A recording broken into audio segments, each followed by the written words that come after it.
Há muitos anos atrás, num dos dias da Bíblia, levaram ao Calvário Jesus. Ao Calvário era inocente, mas soltaram o Barrabás, condenando Jesus Cristo à cruz. Condenado era ali sofrendo o meu mestre e salvador, cheio de amor e compaixão. E sim, ao ladrão que suplicava ao Pai, hoje no meu paraíso estarás.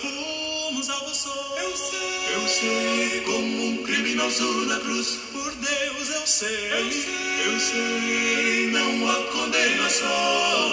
Ele me prometeu morar no céu.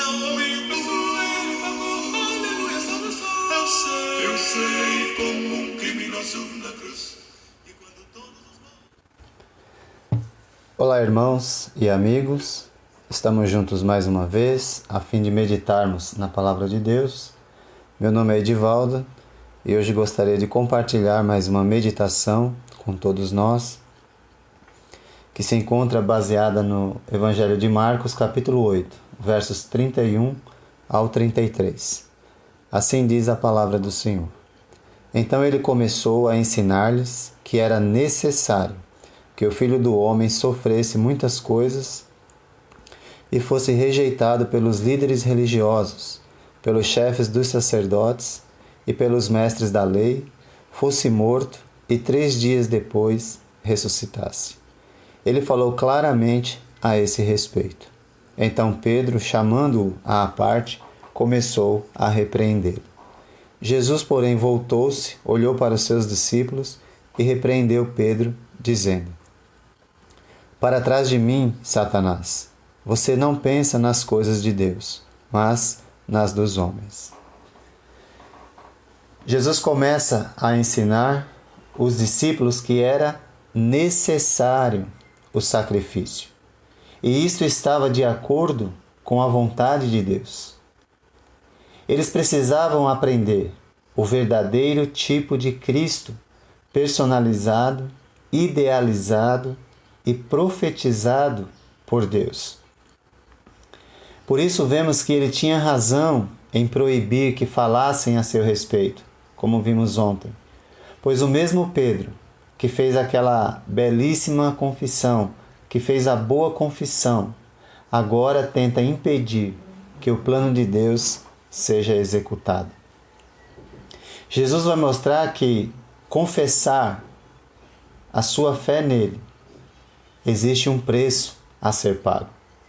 Precisam aprender a verdade sobre o Cristo, pois vão ser como ele e vão passar pelas mesmas coisas que ele passou. Da mesma forma que o Cristo iria sofrer muito, ser rejeitado, seus discípulos também seriam. A mensagem sobre o plano de Deus para o Cristo é clara.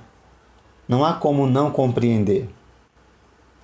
É aberta para todo mundo compreender, mas não é todo mundo que vai aceitar. Pedro não aceitou, pelo menos nesse momento, a maneira de Deus cumprir o seu plano. O ser humano, de modo geral, tem dificuldade para compreender o sofrimento do Messias.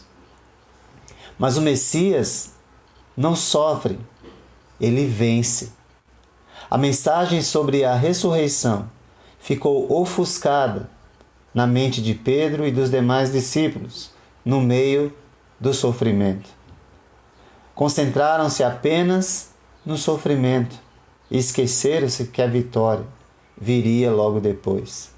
Às vezes nós encaramos a vida como Pedro e só vemos o sofrimento que passamos e esquecemos da promessa de Deus, de vitória para as nossas vidas, não como uma possibilidade, mas uma certeza.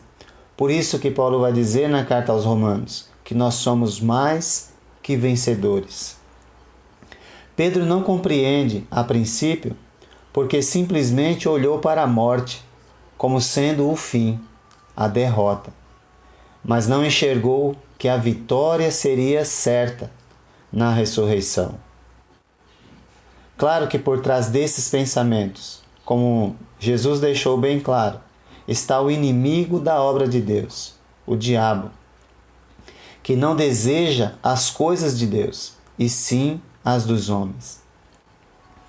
Isso significa que a proposta de Pedro, ou melhor, de Satanás, é um caminho mais fácil, é um atalho, é um caminho mais simples de ser aceito e, infelizmente, é o caminho que a maioria acaba enveredando. Especialmente em nossa época, a religião tem oferecido para os seus adeptos um caminho mais fácil, um caminho onde não existe sofrimento, sendo que essa mensagem ela é mentirosa e, consequentemente, diabólica. Quem seguir Jesus, ele deixou bem claro que passaria dificuldades, teria aflições, mas a vitória estava garantida. E é nisso que nós devemos nos concentrar. O caminho da glória é o sofrimento na cruz. Para Jesus, submissão a Deus tem um preço muito alto. Sofrimento e morte. Mas a morte, para aquele que confia em Jesus, que confia em Deus, o sofrimento não é o fim. É apenas uma passagem de um momento em que nós estamos vivendo para algo melhor, a nossa vitória com Cristo. Como você ouve essa mensagem hoje? Aceita de bom grado o fato de Jesus afirmar que não é do jeito que você pensa? Ou vai tentar impedir? Vai criar um novo método? Vai criar um atalho para que as coisas caminhem calmamente? Qualquer tentativa de mudança ao plano de Deus, ao plano de Jesus para a salvação, ele reage imediatamente e continua falando: arreda, Satanás. Pois quem muda o plano de Deus não cogita das coisas de Deus ou da vontade de Deus, e sim as dos homens. É necessário compreender que há um custo para seguir Jesus, que às vezes traz sofrimento, porque é necessário tomar a cruz e segui-lo, e ele deixou isso bem claro. Vamos compreender que o caminho da vitória é o caminho da cruz. O que você vai fazer? Busque compreender a realidade e siga Jesus. E esteja consciente também do custo de não segui-lo. Quem procurar ganhar aqui, certamente perderá na eternidade. Mas quem perder aqui, ganhará a eternidade com Deus. Saiba que o preço maior, Jesus já pagou. Só nos resta agora seguir os seus passos a caminho da cruz, que para nós não é uma possibilidade, mas uma certeza, porque Ele venceu a morte, Ele ressuscitou. Sendo assim, nós podemos dizer que em meio às nossas lutas, nós somos mais que vencedores. Que Deus te abençoe. Eu sei, não há condenação. Ele me prometeu morar no céu. Amém, eu peço Ele, aleluia, solução. Eu sei, como um criminoso na cruz. Eu sei, como um criminoso na cruz. Por Deus, eu sei, não há condenação. Ele me prometeu morar no céu. Amém, eu peço Ele, aleluia, solução. Eu sei, como um criminoso na cruz. Eu sei,